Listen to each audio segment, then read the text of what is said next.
Ustedes han visto mucha enfermedad pulmonar obstructiva crónica y la idea, más que dar una clase magistral, es un poco conversar las inquietudes que ustedes tengan en base a esta presentación que va a ser muy rápida. A lo mejor hay algunas cosas que yo no voy a poder abordar ahorita porque no tuve tiempo de revisar la presentación. Pero la enfermedad pulmonar obstructiva crónica, ustedes saben, aquí en Venezuela se hizo un proyecto platino que lo encabezó la Universidad Central de Venezuela y estaba Carlos Tálamo y la doctora María Montes de Oca del Servicio de Neumología. E hicieron un estudio que se llama Platino, que fue, sí, 2008 por ahí. Y ellos encontraron una prevalencia aproximadamente 13% de la población de Caracas por encima de 40 años.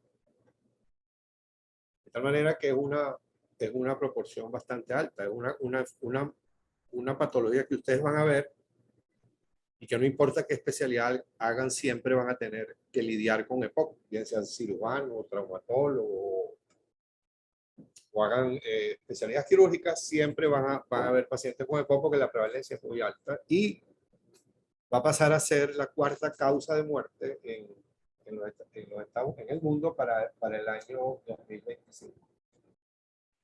De tal manera que aunque sigue liderando la enfermedad cardíaca, la muerte, hay una cosa que se llama disability o discapacidad en donde el EPOC es una de las causas principales. O sea que no solamente es una enfermedad en la cual hay alta prevalencia, sino que genera altos costos para la familia, alta limitación y restricción en la capacidad de trabajo y una carga impositiva para los estados altísima, son de trillones de dólares, muy alto, porque el oxígeno es muy caro, porque los aparatos de ventilación invasiva son caros. Nosotros aquí somos 30 millones, pero saquen la cuenta ustedes de un país de 2.000, 3.000 millones de personas como es la China, o 800 en la India, o 400 en los Estados Unidos, de esta manera que los presupuestos son altos. Por definición, aunque esto ha cambiado, hay una cosa que se llama el GOL, que es la estrategia global de la enfermedad obstructiva, se llama GOL como oro en inglés. Está una actualización que la hacen anualmente o cada 2 años, donde ustedes tienen las pautas de tratamiento, digamos, actualizadas, porque ha habido muchos adelantos en cuanto a la terapéutica de tratamiento, que lo vamos a ver. Y recuerden que es una enfermedad que se define por espirometría. Cuando un radiólogo dice que este paciente tiene una enfermedad pulmonar obstructiva crónica, es una herejía. ¿Por qué? Porque la definición es una limitación al flujo de aire medida por espirometría. Recuerden ustedes que los valores espirométricos deben ser 70. Es el punto de convención, tanto para el volumen expirado, como para la capacidad vital, como para la relación PEF-FBC. Debe ser mayor de 70. De tal manera que una obstrucción al flujo de aire que puede ser o no reversible, a diferencia del asma. En el asma la reversibilidad puede ser completa. Ustedes pueden tener un paciente con 50 de BEF y le ponen 200 de salbutamol, microgramos, y le hacen una espirometría a los 10 minutos y el paciente tiene 100%. Eso es asma. En el EPOC puede haber reversibilidad. ¿Usted tiene sueño? ¿Por qué no dormiste anoche? ¿De qué? Tiene bostezando. Exactamente eso que dice que revertía. Sí. Pero en el caso del paciente que me mandaron, no revertía. No revertía. Bueno, ahí fíjate, el problema es saber si, porque a veces hay obstrucción. Por ejemplo, ahorita yo acabo de ver una señora que no tiene flujo aéreo. ¿Entiendes? O sea, tiene 30 de volumen expirado y 30 de capacidad vital por ciento. Pero la señora tiene un tumor de tiroides que se mete dentro de la vía aérea. De tal manera que no solamente es importante ver los flujos, sino ver las curvas flujo-volumen. Los que roten por la curva rotante por la neurología, más o menos, acuérdense que la curva flujo-volumen es una curva, sí, es una curva que es muy. Ya hay alteraciones en la curva, por ejemplo, es como una hamburguesa.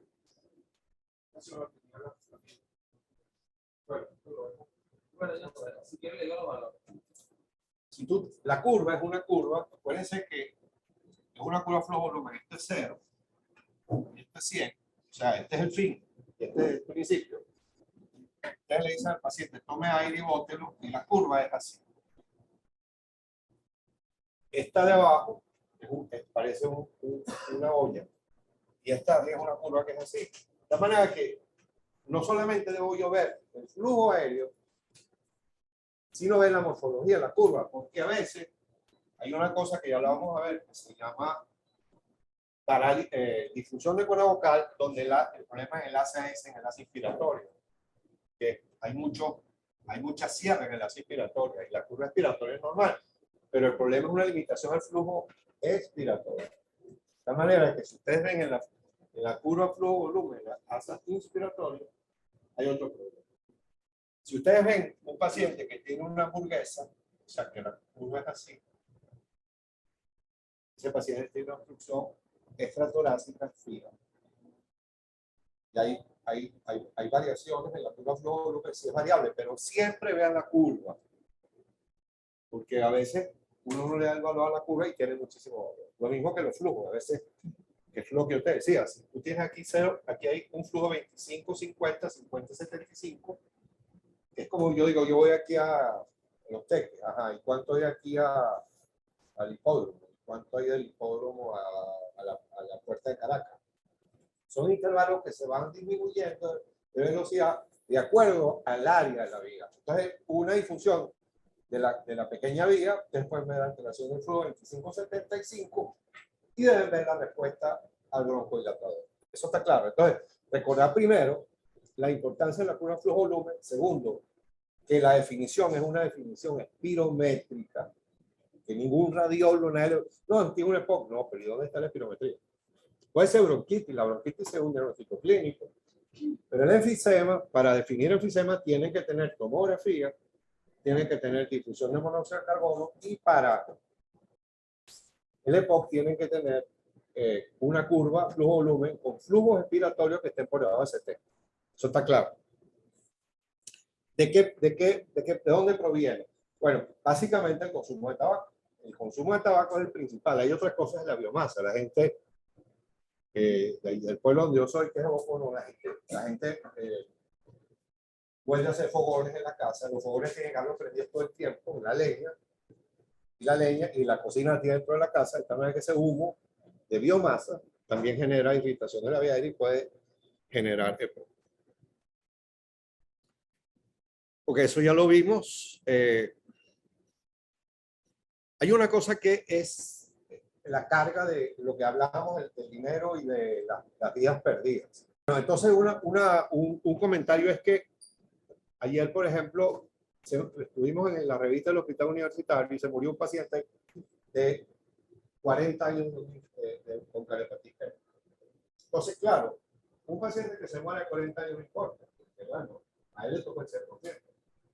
Pero la carga de la enfermedad es que un paciente con incapacidad, tú sumas eso, porque uno siempre ve las cosas fragmentadas, pero si tú tienes una comunidad, vamos a suponer una comunidad israelita, son 7 millones de personas, pero esa es una comunidad integrada, todo el mundo trabaja para el otro.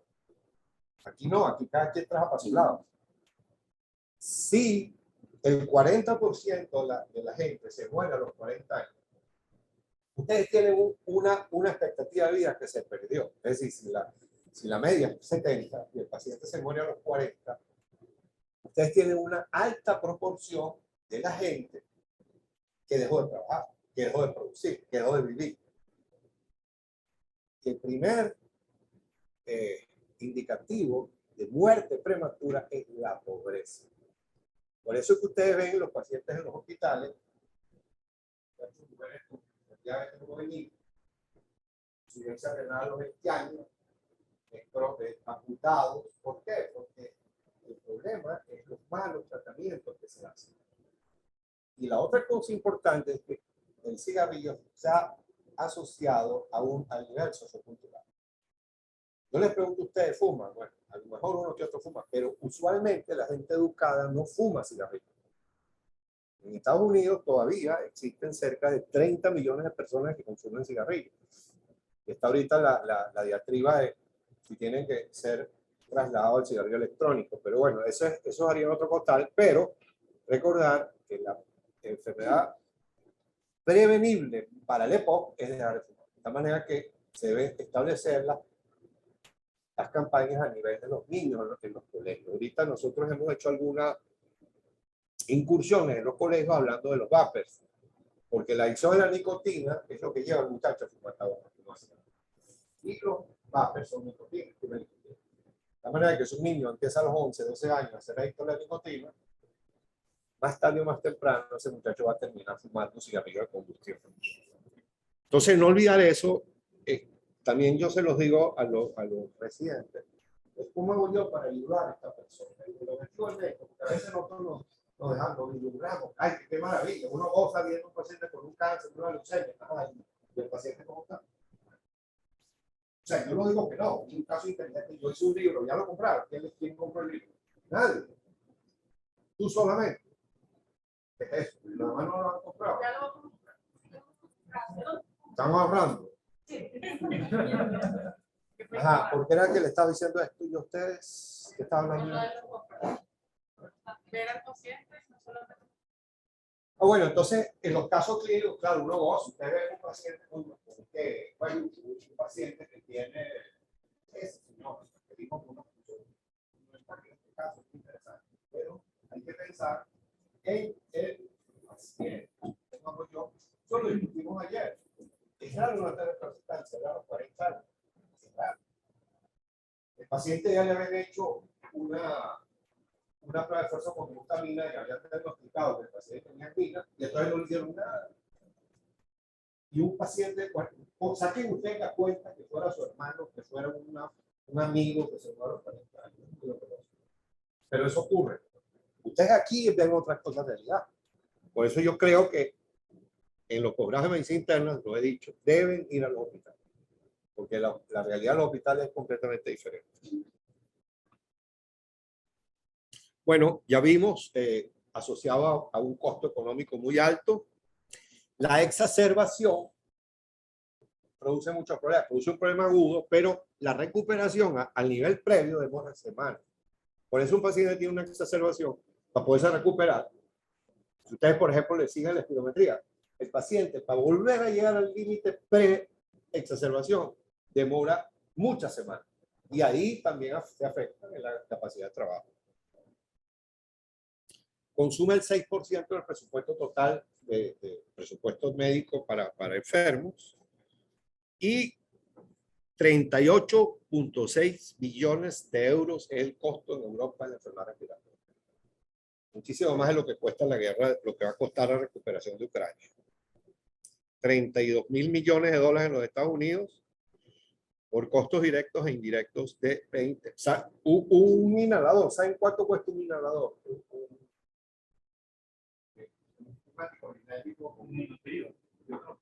Bueno, ahorita ya no realiza, pero cuando tiene la combinación de antibiótico con el petador de acción prolongada, cuesta como 30, $500 en Estados Unidos. $500. Estaba con un Symbicort, que es formoterol con budesonida, cuesta $400.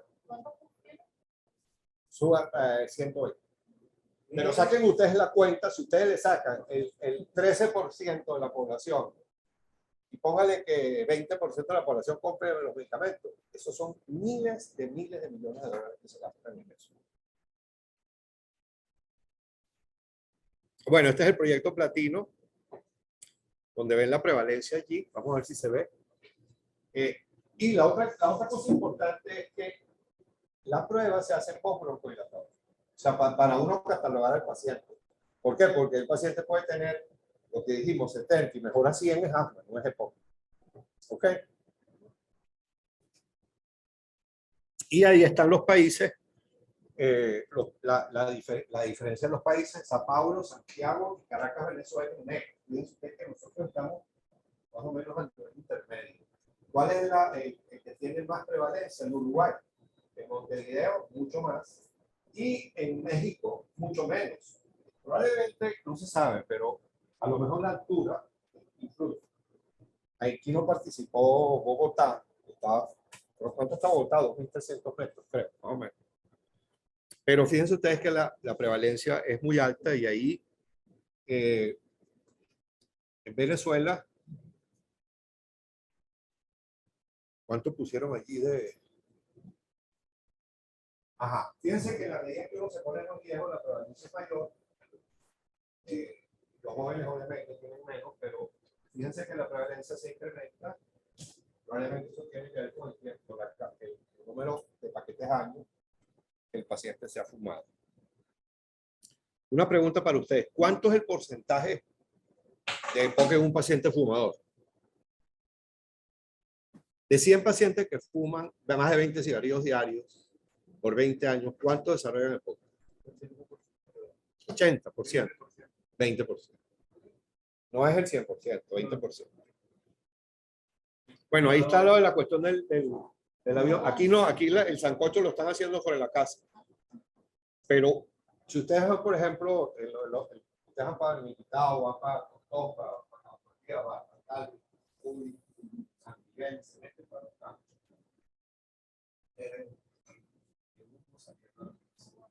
Eso, o sea, yo sabía que el cigarrillo se calcula por IPA, que tiene ese paquete de años y el pronóstico. Y el de biomasa en 15 horas años. Por ahí. Por eso, pero el problema es que tú agarras, por ejemplo, el cigarro tú lo agarras a los 13, 14, 15 años, pero el problema del humo es cuando el niño nace. Una pregunta, y con respecto a los buffers, ¿cuál sería el porcentaje de, ya que es un contenido oleoso aparte que Bueno, fíjate tú lo siguiente, claro, eso es otro conversatorio, pero fíjate. Hay mucha disputa en relación al cigarrillo electrónico. ¿Por qué? Porque el cigarrillo electrónico es menos dañino que el cigarrillo combustible. Pero el problema del cigarrillo electrónico es que, como es atractivo para los niños, para los jóvenes, porque le ponen cereza, torta de queso, galleta Oreo, chupeta, con Kool-Aid. Entonces, el chamo, o sea, la compañía, como ya está prohibido fumar, las tabacaleras dijeron, no, nosotros no podemos perder esta bolilla. Vamos a desarrollar una campaña publicitaria para niños con la idea de que es inocuo. Porque el cigarrillo electrónico es menos perjudicial que el cigarrillo de combustión. Pero ¿cuál es el problema? Que como no existe regulación, por lo menos aquí en Venezuela no existe, ya en Estados Unidos venden los productos del vapor para encima de 21 años, pero empezó a la libre. Y un niño de 13 años puede comprar y se van a los centros comerciales, los kioscos y venden todos los componentes del cigarrillo electrónico. Entonces, la adicción a la nicotina del niño probablemente generará adicción al tabaco después, no se sabe. ¿Por qué? Porque en el año 40, el siglo pasado, ya se sabía que el cigarrillo era cancerígeno. ¿Sabe cuánto se tardó para que el cirujano de los Estados Unidos dijera que el tabaco era malo? 25 años. Porque tú tienes que, o sea, es como la reactividad. Tú dices, la reactividad genera tumor. Pero tú tienes que poner al paciente y observarlo en el tiempo. Lo que pasa con el cigarrillo electrónico es que es muy rápido. O sea, como empezó ahorita, en el 2010, tiene 12 años, no hay chance para saber qué va a pasar. Porque no, acuérdate que el cigarrillo, una persona que empieza a fumar a los 15, tiene EPOC a los 50 y tiene cáncer a los 60. Pasan 20 años, 25 años. Entonces hay que esperar. Porque el cigarrillo electrónico, si bien es cierto que no genera los 7.000 compuestos que tiene el tabaco, entre esos benzopirenos y alquitrán, que generan cáncer, el cigarrillo electrónico tiene metales pesados que son carcinogénicos. El problema del EVALI, de la injuria pulmonar aguda por cigarrillo electrónico, es cuando se combina aceite de vitamina de tocofenol con marihuana. Que a lo mejor a ustedes se lo habrán ofrecido en alguna fiesta, alguno de ustedes habrá fumado. ¿Usted ha fumado eso? No, he visto que ¿No fumaste? No. Yo he visto que le meten chip y cosas así. Sí. Le meten tocofenol porque el problema es la densidad. Acuérdate que si yo estoy fumando marihuana, yo lo que quiero es que me dé nota. O sea, no es, en cambio un cigarrillo probablemente no, aunque sí. Nosotros tuvimos aquí dos pacientes antes de la pandemia, no sé si ustedes estaban aquí. Uno hizo un EVALI franco, hubo que ya la toracotomía, yo tengo los resultados de la biopsia, y que Barriola le hizo la biopsia pulmonar a ese paciente. Y otro hizo un neumotórax, porque ellos hacen maniobra valsalva, así, aguantan, y entonces esa presión intratorácica puede romper alveolos y puede generar. Pero el EVALI, que es cigarette acute lung injury, EVALI, se ve cuando se asocia vitamina E con marihuana. Eso está escrito, hubo una epidemia en Wisconsin en el 2019, está en el New England y es gratuito el acceso. ¿Cuál es la diferencia entre el EPOC y el asma? En el asma la infiltración está mediada por células cebadas. En el cigarrillo, ¿cómo es el...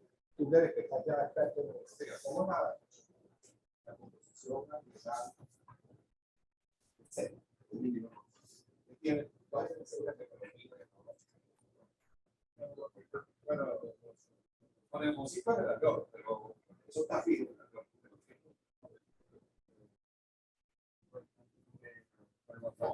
Hacia abajo. Básicamente, macro. 80% más. Pero ve, en el medio normal no hay polígono. Pero aquí sí. O sea, el cigarrillo genera. ¿Cuál es la idea? Que el polimorfo nuclear genera las tasas y al haber un imbalance entre las tasas y las tasas, en las tasas rompe el pulmón y genera disminución del recoil, la capacidad del pulmón de vaciarse, y se va a generar otro atrapamiento aéreo. De tal manera que para el cigarrillo tiene radicales libres. Acuérdense que la oxidación, ustedes ven un tubo oxidado, exactamente le pasa a uno. La oxidación del tubo es un tubo que se pone amarillo, lleno de radical sucio, por decirlo así. Es una oxidación dañan la matriz endotelial, esto genera bronquitis y acuérdense que el cigarrillo también, por ley de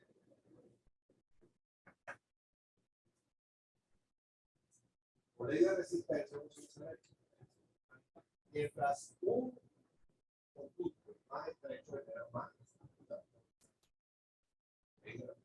la resistencia es de esta manera. Si usted tiene poco,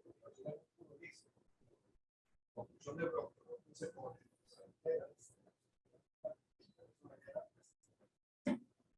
miren ustedes se dan la resistencia cuánto es. Y cuanto a la deficiencia, La resistencia es 1 centímetro de agua por litro por segundo. Si el volumen corriente son medio litro, 500 cc, ¿verdad? 500 cc. Yo meto 500 cc con medio centímetro de agua. Cuando un paciente tiene agua,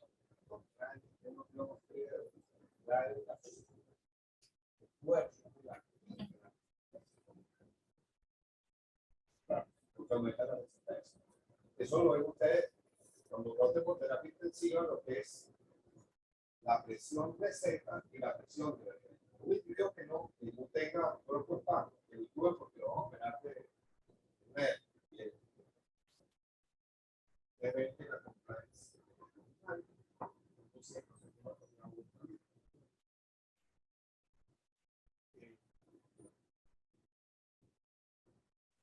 y la resistencia de la velocidad, no hay resistencia de la velocidad. Puede tener 8, 12. Un paciente que tenía como presiones 35 de 40 porque la persona es normal. No hay resistencia como ocurre en la temperatura. COVID, en donde el problema es ayudar, no es eso te entendí, ¿entiendes ese concepto?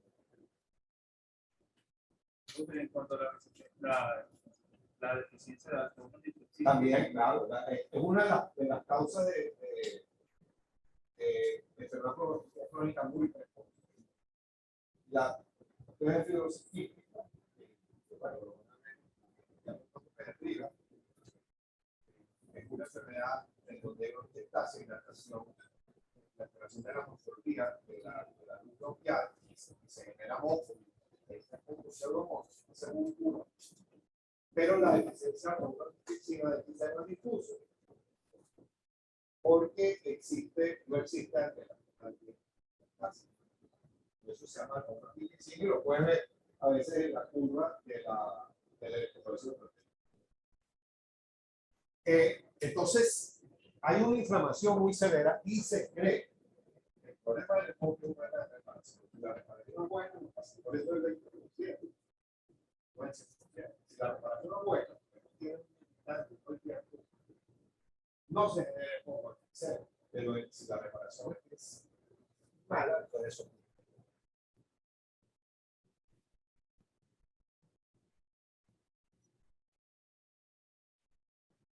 El macrófago, dice ahí el macrófago activado, produce peróxido, produce activación de las antiproteasas, y ese imbalance entre proteasa y antiproteasa es lo que genera el efisema.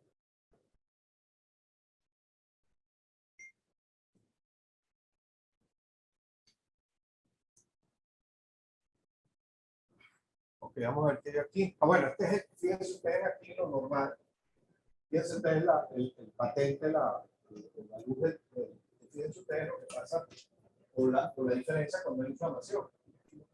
¿Ah? Entonces ustedes ven aquí una capacidad vital normal y aquí la capacidad vital forzada disminuye y se hace extensas del volumen residual, porque lo que define es una herramienta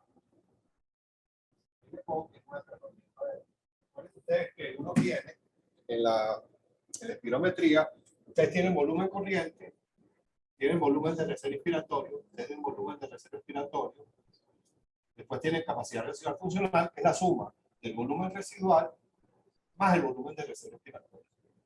Entonces, ¿qué es lo que pasa? Que si se pierde el recoil, el tratamiento aéreo, va subiendo, aumenta el volumen residual, disminuye la capacidad funcional, defensa del volumen de reserva respiratoria, y al final el paciente lo que tiene una capacidad disminuida porque tiene mucho.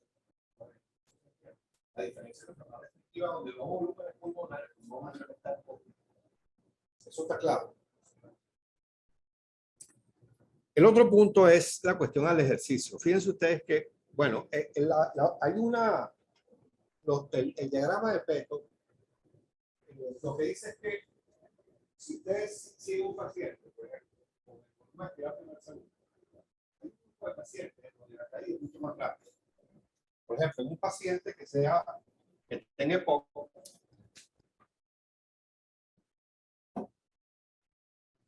si ustedes tienen 100% aquí, ¿verdad? Ustedes tienen aquí 100% de volumen de terapia per segundo. En un individuo que envejece, la caída es muy leve. Si ustedes tienen un paciente, por ejemplo, un señor de 90 años que tiene el hábito,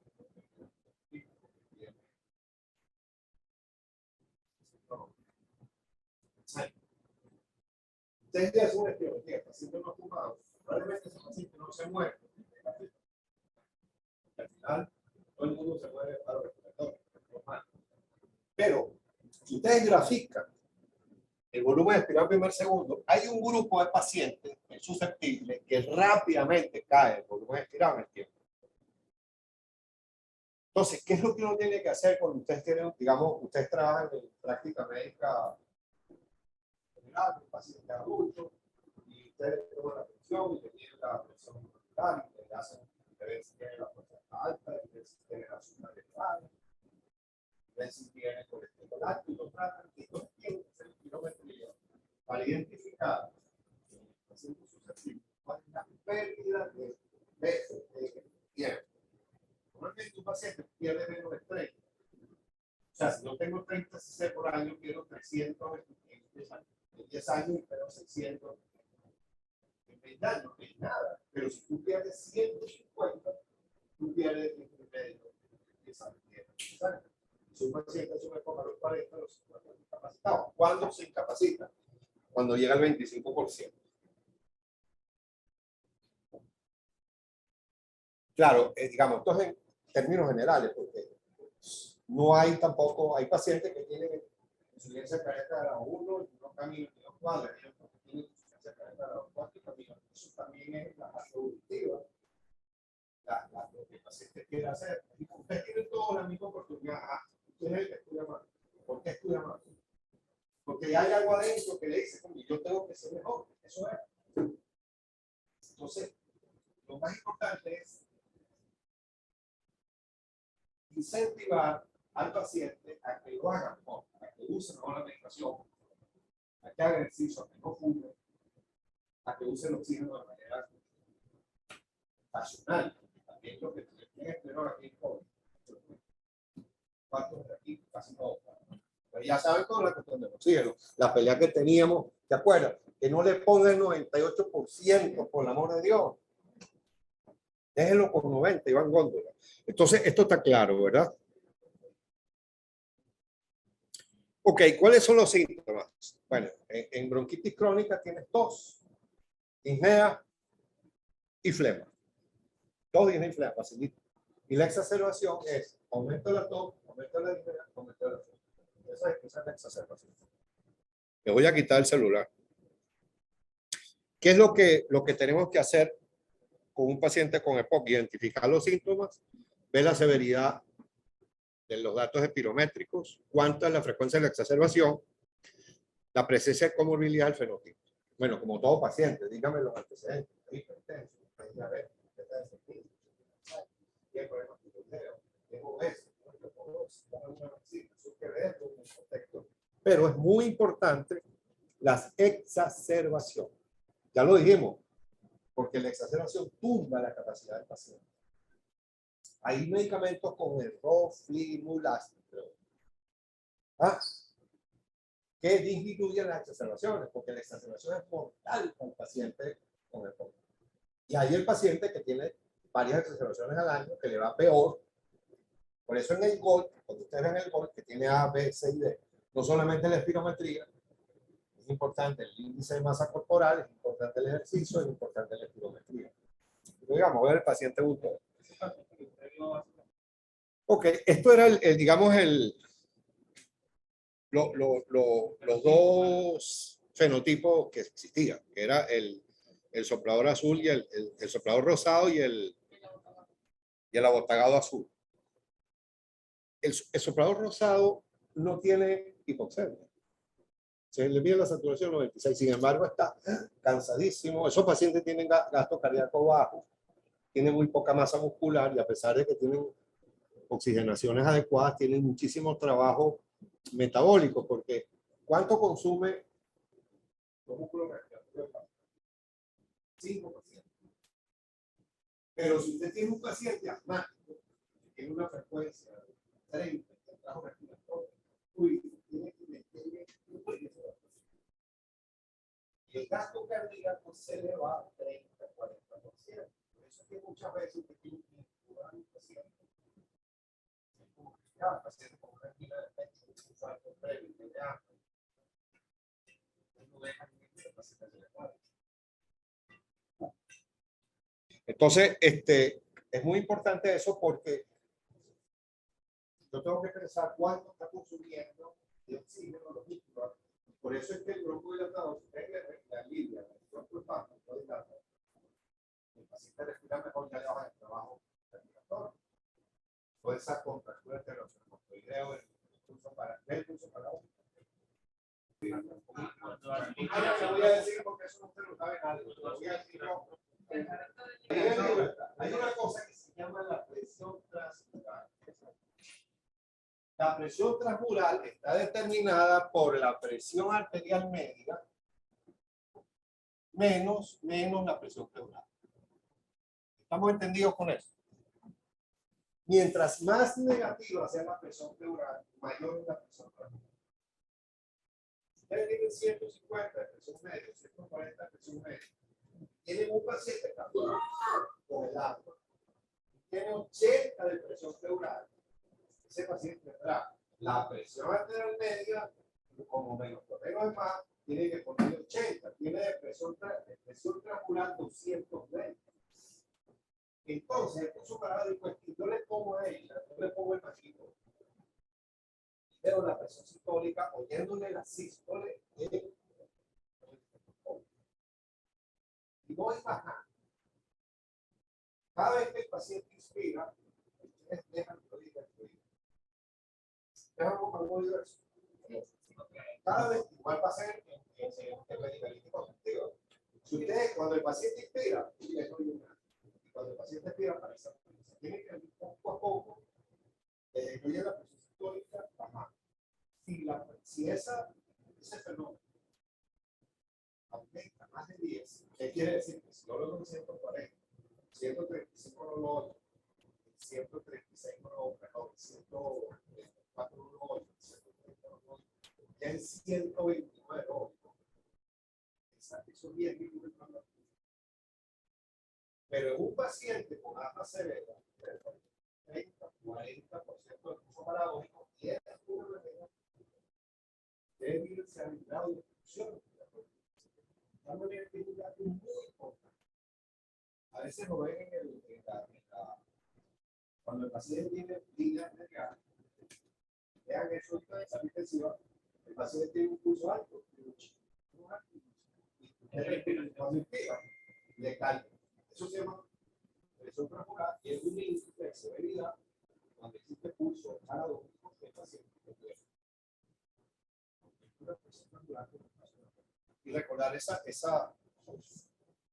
también sirve. No sé, ¿te acuerdas que lo discutimos en revista con COVID?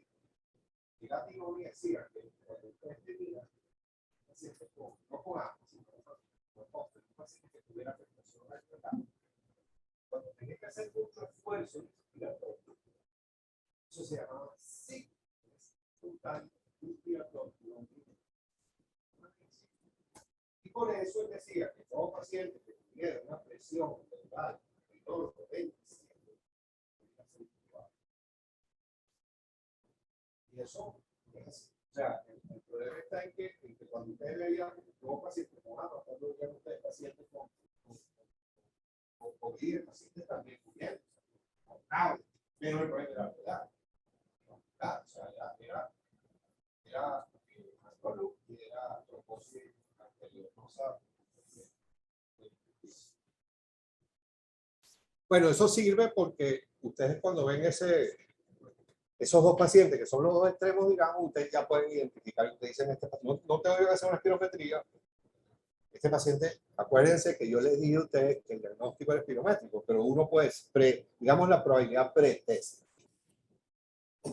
Entonces aquí volvemos con, ya tú tienes claro el valor de la espirometría, porque ya lo has vivido. Confirmar la presencia de limitación al flujo y la espirometría es como un signo vital. O sea, la gente le toma la presión arterial a los pacientes, pero por eso se llama capacidad vital. Y Agustín Acuña lo dice que en el estudio de Framingham, uno de los principales indicadores de muerte. Confirmar si existe una relación de FB1 sobre FBC menor de 70% post-broncodilatador, después darle 400 microgramos, 2 puff o 4 puff de salbutamol, proporciona un índice de severidad, ayuda a diferenciar el EPOC de asma, monitorea la progresión de la enfermedad, evalúa la respuesta a la terapia y excluye el EPOC y por lo tanto un tratamiento inadecuado. Esa señora que llegó con 30 capacidad vital, con 30 de ver, está entonces, yo no digo que uno sepa todo, yo creo que uno, pero estudie o converse. Quizás los hospitales, lo bueno, uno tiene que pensar, tiene la culpa. Si el adulto no sabe, pues bueno, pero no puede ser que se abuse tanto en los esteroides y se pongan los esteroides de manera irracional.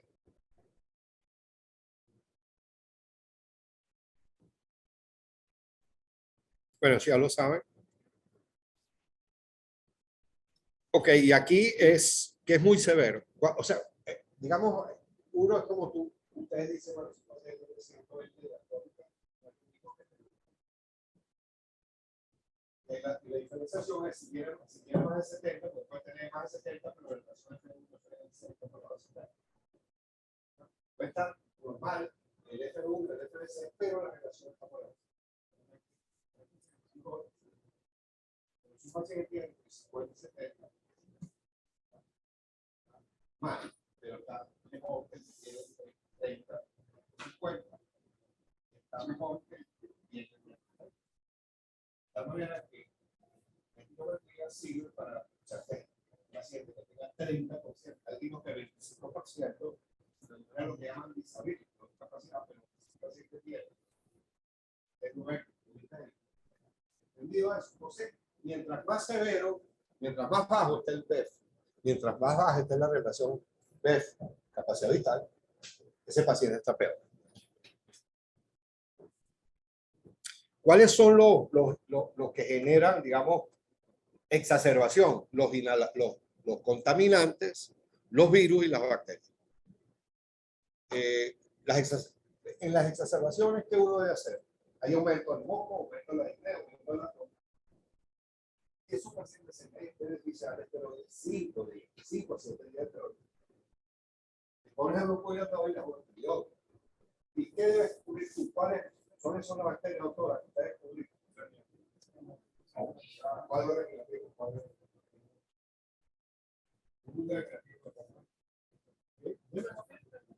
Influenza también, ¿verdad? Por acceso.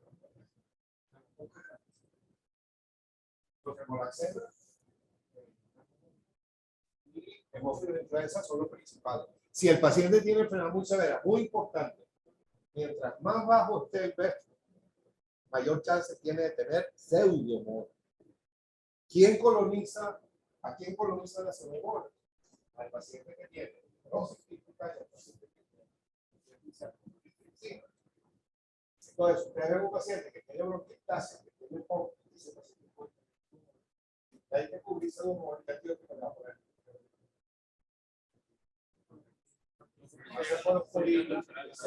¿Cuál es la cefalosporina que sirve? Y puedes ponerle también para poner. O a veces puedes poner con glucosio, o a veces puedes poner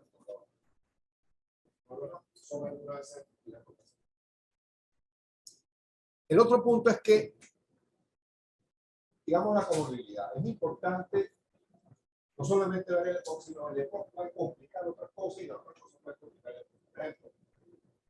Se sabe que un paciente que tenga exacerbación de EPOC, si ustedes lo miran el tiempo y ven súbita, muchos pacientes, esos pacientes tienen 10 de cardiopatía que pueden infartar. Lo vimos con el COVID. Nosotros vimos muchos pacientes post-COVID y con COVID muy severo que venían de infartar, porque hay un endotelitis. Todo proceso inflamatorio produce personas y allí que la idea de que si la enfermedad periodontal produce aterosclerosis, si una infección crónica promueve aterosclerosis o promueve la ruptura de la placa, y eso se demostró en COVID. Se demostró que la inflamación hace que la placa de colesterol dentro de la placa se rompa. Y por eso la incidencia de cardiopatía en el COVID después de que pasó el paciente. Revisen eso, la casualidad. Toda cosa que genere reducción de la luz generará empeoramiento del flujo aéreo. Entonces, más bosque, más construcción, más obstrucción bronquial, más alteración de volumen respirado, mayor. Eso puede no ser matemático, pero hay una cuestión que ya hablamos, que es lo que es la hiperinflación dinámica. Ustedes corren,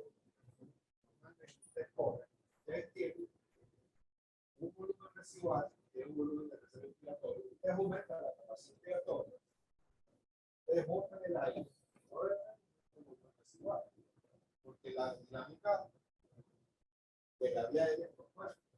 Pero si tienen obstrucción de flujo, recuerden ustedes que hay otra cosa importante, que es la relación tiempo inspiratorio versus tiempo total. Y por eso, en pacientes de respiración mecánica, ustedes tienen que darle chance para que se vacíe. Aún con el paciente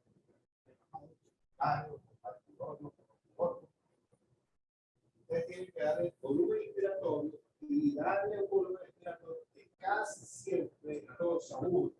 Toda expiración, una inspiración. Toda expiración. Es muy típico normal. Probablemente, si el paciente tiene tratamiento aéreo, tienen que dejarlo más tiempo. Es lo que yo digo a usted. Cuando usted tenga un paciente asmático, come con que aún para. No empiecen a darle como loco, porque la pupo, que le revienta el pulmón, porque el paciente tiene tratamiento aéreo. Si ustedes no le dan tiempo de que se va a hacer. Entonces, el volumen se va aumentando, y usted dándole ese ampul, porque el paciente para, y le revienta el pulmón, y el pulmón fue el operador del paciente. Entonces, denle chance, pone 12 o 13 por minuto, deje que el pulmón se vacíe, y le voy a poner el ampul. En un paciente que tiene tratamiento aéreo, si usted no somete a ejercicio, el tiempo expiratorio, no es el tipo, pero no le da chance al tiempo expiratorio porque el paciente tiene que volver a meter aire. Porque el diafragma está plano, porque el paciente tiene una obstrucción, porque tiene tratamiento aéreo, y entonces se genera una cosa que se llama hiperinflación o autopip. Explica la presión positiva que es la respiración, que normalmente puede ser 1 o 0 en relación con la atmósfera. O sea, cuando tú botas el aire, yo tenía una persona de 0, puede ser 1. Me dicen que el pitch solo es pacífico, pero bueno, en un paciente que tenga tratamiento aéreo y tenga infección dinámica, se mueve la presión de la positiva. ¿Están entendiendo? Y como este paciente tiene aplanamiento del diafragma, constricción bronquial, obstrucción de la vía aérea, limitación al flujo aéreo, ese paciente se cansa muchísimo más. Cuando usted no puede caminar rápido, el paciente se para porque tiene hiperinflación dinámica. Eso genera alteración del PDBT, disnea y aumento de la presión arterial pulmonar. ¿Por qué aumenta la presión arterial pulmonar? Porque cuando el paciente se hipoxia, el primer estímulo es para la en algunas ocasiones, estos pacientes pueden estar, bueno, el fenotipo puede tener accidente, puede tener presión a la izquierda. Entonces, yo cuando pienso en un paciente con disnea, tengo que pensar, este problema cardíaco, este problema vascular, este problema pulmonar, este paciente tiene anemia, este tiene un cuerpo extraño, ¿qué pasó con él? ¿Estamos entendidos con eso? Entonces aquí habla de pico intrínseco, disminución de la contracción dinámica, aumento de la carga elástica, y eso es un problema para los músculos inspiratorios porque tienen que vencer el pico. Yo tengo 0, yo no tengo que hacer mayor presión, pero si yo tengo 10 de presión positiva intraveolar, yo tengo que meter 10 más lo que tengo que generar para poder meter un volumen corriente de 0,5 cc por kilo. Eso está claro.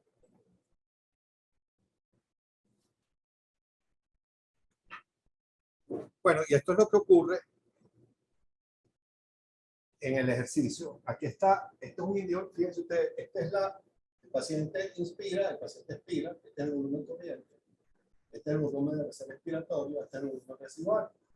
Fíjense ustedes cómo está, este diafragma es un domo que tiene una fuerza de arrastre mucho mayor que si está plano, porque aquí no hay, aquí el apoyo del diafragma está perdido. Entonces, tú tienes que generar mayor fuerza para meter aire. Entonces, ¿qué pasa? Que en la medida en que el paciente empieza a hacer ejercicio o hace una exacerbación porque está infectado, aumenta el pico intrínseco, aumenta el volumen residual, disminuye la capacidad residual funcional y fíjense ustedes, el paciente disminuye la capacidad inspiratoria y el volumen corriente. Prácticamente no tiene reserva. Si yo te digo a ti, tú tienes 500 volumen corriente y te hago un volumen residual que pasa un 3, tienes 2,500 de reserva. En el ejercicio, tú puedes subir la ventilación un minuto a la relación 3 por 40. Si tienes 2, 80 de ventilación voluntaria máxima. Cuando uno normalmente, ¿cuánto tiene una ventilación minutos? Uno tiene 500 por 12 son 6 minutos. Pero la respiratoria son 80. En un niño normal, en estos pacientes no. ¿Por qué tienen una limitación respiratoria? Porque tienen atrapamiento aéreo, tienen una limitación dinámica y les aumenta el volumen residual. Disminuye la capacidad de presión funcional, disminuye el volumen respiratorio y disminuye el volumen respiratorio. Y el paciente al empezar a hacer ejercicio de respiración. Entonces, yo lo he dicho, por de lado, el lado de la el paciente. ¿Qué hora es ya? ¿Cuánto? Bueno, vamos a terminar aquí porque para no cansarlos tanto. Fíjense ustedes la recuperación, miren lo que os decía. Cuando el paciente empieza aquí el día 1, tiene la exacerbación. Fíjense ustedes todo lo que el paciente tiene que pasar de tiempo para volver a tener un pico flujo, un volumen de respirar por segundo como lo tenía. ¿Ustedes saben lo que es el pico flujo? ¿Lo han visto? Es una cosa que es igual que la respiratoria, más o menos. Sopla, eso da litros por minuto. Mientras más bajo esté, el paciente está más bajo. Entonces, usted lo puede medir, un paciente asmático que llegó de emergencia. Yo me siento mal, no le pueden hacer espirometría porque es sábado, pero le miden el tipo flujo, el paciente mide. Y un valor predictivo que puede ser 500, que es de 200, el paciente está completamente afectado. Entonces, ustedes le monitorizan el tipo flujo de acuerdo a la terapéutica. Pero lo que quiero buscar con esto es que el tiempo de recuperación para volver al nivel inicial es muy largo. Por eso es que es tan problemática la exacerbación. Bueno, déjame ver qué otra cosa viene aquí. Bueno, la mortalidad después de las exacerbaciones, fíjense ustedes que un paciente puede morirse 50% a los 2 años después. Una inflamatoria. Recuerden que el EPOC, una enfermedad sistémica, tiene osteoporosis, tiene disminución de la masa muscular, el paciente se deprime, el paciente tiene comorbilidad, el paciente tiene se desnutre, deja el trabajo, se cansa. Bueno, vamos a dejarlo hasta aquí para que no se cansen mucho. Preguntas. Preguntas, jóvenes. ¿Cuál es la pregunta? Ah, tú me decías el caso ese que tenías ahí.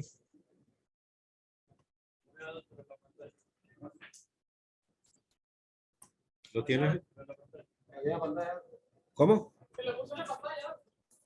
¿Puse qué? Ah. Ese es un niño de 11 años. Ah, perfecto. Ah, pero ¿qué tiene ese paciente? No. ¿Qué tiene con ese paciente con esa espirometría? Yo creo que esa espirometría se la hace. No, yo no te estoy diciendo que yo lo que te estoy preguntando es ¿qué tiene la espirometría? Dice perturbación de la ventilación tipo restrictiva moderada. Ah, muy bien, restrictiva. ¿Por qué es restrictiva? Porque la relación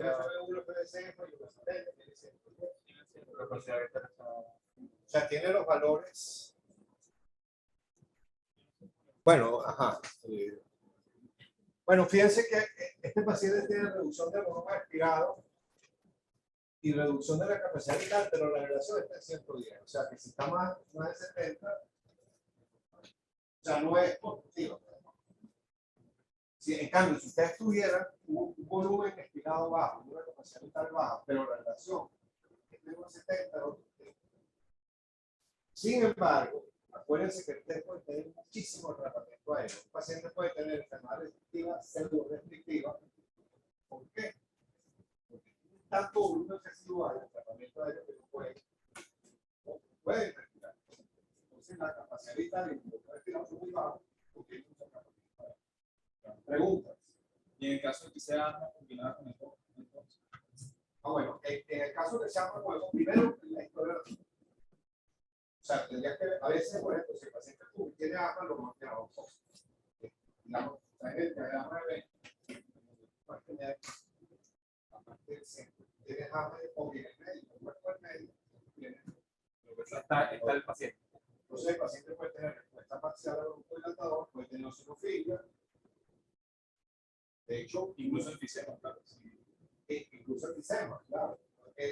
Ahí a veces lo que tú tienes que ver es la respuesta de la historia. Si la inflamación eosinofílica, si el paciente ha fumado y es asmático, es mala combinación.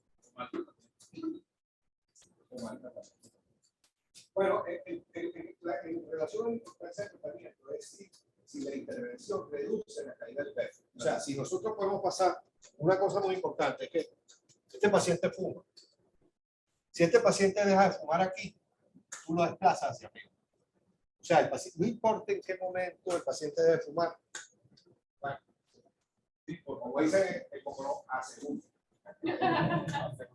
¿Por qué? Porque si tú tienes un paciente que tiene 85 años,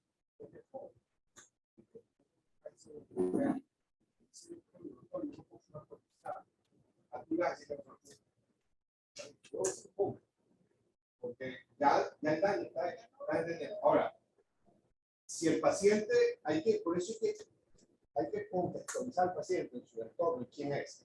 Pero no importa en qué momento tú dejes de fumar, tú mejoras la caída acelerada del volumen expirado que persona. Eso es muy importante. Pregunta. Y se mejora en una cantidad específica. Bueno, fíjate, esa pregunta es interesante por lo siguiente. Depende del daño del dedo. Pero fíjate, si tú tienes 4 litros de capacidad vital, y tú mejoras 100 cc, tienes 3.100. Pero si un paciente tiene 600 y mejora 100, va a ser 100. ¿Estás entendiendo? O sea, no es lo mismo perder 100 cc teniendo 4 litros de capacidad vital que teniendo 760. Quien mejora sería que está más preocupado. Quien mejore, pero claro, lo que tú tienes que hacer es evitar esa caída. La intervención es la. Por eso es que la mejor intervención salida y por haber a cualquier cristiano es que no existe ninguna intervención. Ni con táctica, ni con moneda, ni una reduce la y reduce.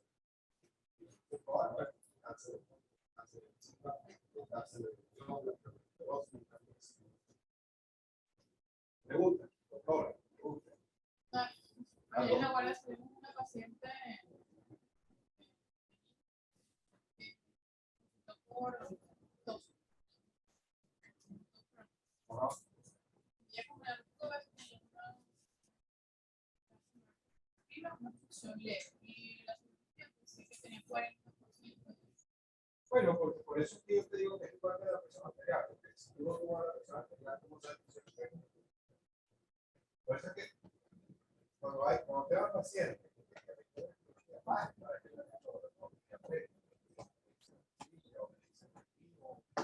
o a Adriana, o a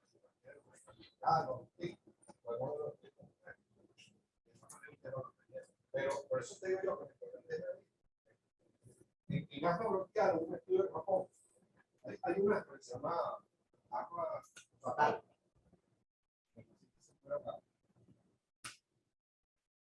Y lo que se vio es que hay gente que no tiene percepción de la gente. Un grupo de pacientes muy severamente afectados pueden quedar en esta gente con 20% de ver. Entonces, yo creo que una cuestión importante que uno ha aprendido es que ya paciente que cierto, hoy mismo un paciente construido que no se ha hecho pirometría y el paciente tiene 60 capacidad para tener COVID que tiene a cierto grado de tranquilidad, saber que tiene 60.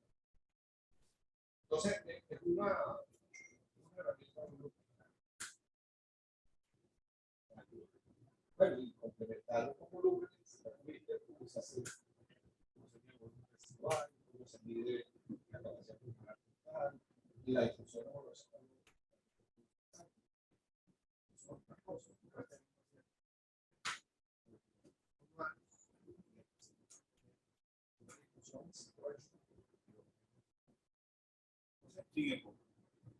Sigue por definición. Bueno, ahorita eso cambia un poco, porque luego de la cuestión del fenotipo, puede tener pero el paciente tiene idea de fumador, algo más.